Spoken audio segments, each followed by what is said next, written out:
யோகிராம் சுரத்குமார் ஜெயகுருராயா தமிழ் பேரறிஞர் திரு கிவா ஜெகநாதன் அவர்கள் 1977ஆம் ஆண்டு நம் சுவாமிகளின் பிறந்த நாள் விழா அன்று ஆற்றிய நீண்ட சொற்பொழிவிலிருந்து அவருடைய குழந்தை உள்ளத்தை பற்றி கூறிய சில கருத்துக்களை இங்கே பார்ப்போம்.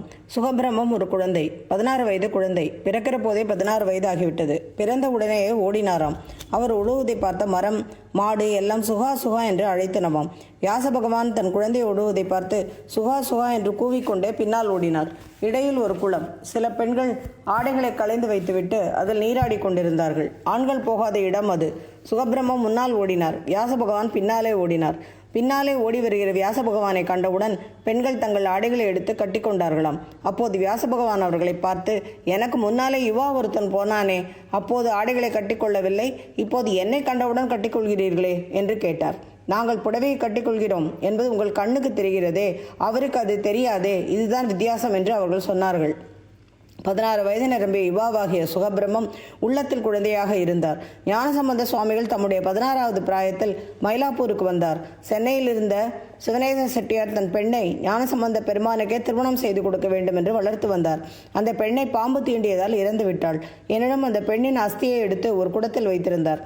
ஞானசம்பந்தர் அந்த பக்கம் வந்தபோது அதை எடுத்து அவர் திருவடி முன் வைத்தார். தாம் எண்ணியிருந்த நினைப்பையும் அந்த பெண்ணின் கதியையும் சொன்னார். உடனே ஞானசம்பந்த பெருமான் பூம்பாவை திருப்பதிகத்தை பாடினார். அப்போது அந்த குடம் உடைந்து அதிலிருந்து உயிரோடு இருந்திருந்தால் எந்த அளவுக்கு வளர்ந்திருப்பாளோ அதே வளர்ச்சியுடன் பூம்பாவை வெளிவந்தாள். குழந்தை வெளிவருவதற்கு முன் தாயின் வயிற்றில் குடமுடைவது வழக்கம். இங்கே பூம்பாவை என்ற பெண் ஒருமுறை தன் தாயின் வயிற்றில் குடமுடைந்து பிறந்தாள். இப்போது 2ஆம் முறையாக ஞானசம்பந்தருக்கு முன்னால் குடமுடைந்து வந்தாள். பெரிய அழகியாக பருவ பெண்ணாக இருந்தாள். அப்போது சிவநேச செட்டியார் தாங்கள் இந்த பெண்ணை திருமணம் செய்து கொள்ள வேண்டும் என்று வேண்டினார். இவள் நீ பெற்ற குழந்தை அல்லல், நான் பெற்ற குழந்தை, நான் எப்படி கல்யாணம் செய்து கொள்வது என்று ஞானசம்பந்தர் சொன்னாராம். அப்பெண் புண்ணிய தவம் செய்து தன் வாழ்க்கையை கழித்தாள். பூம்பாவை உருப்பெற்று நின்றதை ஞானசம்பந்தர் பார்த்தார். அதை பற்றி சேக்கிழார் பெரிய புராணத்தில் பாடுகிறார். ஞானசம்பந்த பெருமானுடைய பார்வை ஒரு குழந்தை போல் இருந்தது. அந்த பெண்ணுக்கு முன்னால் என்ற ஞானசம்பந்த பெருமானுக்கு வயது 16, நல்ல இளைஞர், திருமண பருவமும் கூட. அவர் அந்த பெண்ணை குழந்தை போலத்தான் பார்த்தார்.